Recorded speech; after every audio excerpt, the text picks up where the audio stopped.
Nous allons tout refaire, clôture et accès, mais aujourd'hui nous allons poser un portail coulissant motorisé qui s'ouvrira vers la droite. Il circulera sur un rail posé sur une base solide et plane, réalisée en creusant une fondation profonde et large d'au moins 20 cm. Ici, elle mesure 35 avec un ferraillage de 7 mm et gaine et câblage sur les côtés en cas de motorisation future avant de couler le béton. Le rail est posé à 52 mm des poteaux, percé, chevillé et vissé tous les 20 cm d'un côté puis de l'autre.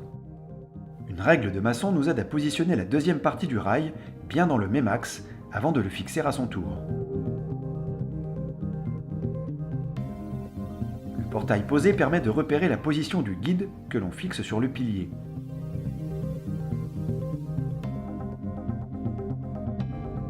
Le capot supérieur est clipsé, le portail testé.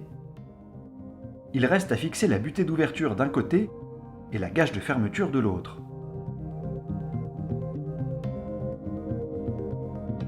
Voilà, le portail s'ouvre et se ferme manuellement, mais nous allons maintenant le motoriser.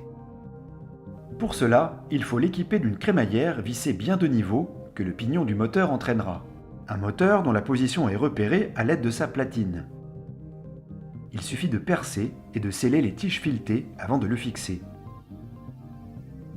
Le moteur est toujours fixé du côté où l'on ouvre le portail face au poteau.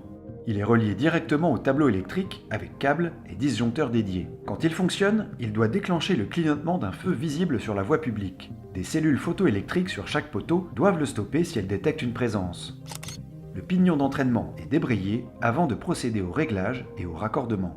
Tous les câbles de liaison électrique, des périphériques et de l'alimentation principale sont reliés aux bornes correspondantes. Il reste à poser deux autres détecteurs vissés à chaque extrémité de la crémaillère. Quand ils passent devant le moteur, ils sont détectés et le mécanisme connaît alors la position du portail, ouverte ou fermée, et agit en conséquence. Dans un carrefour, l'ouverture à distance évite bien des accidents.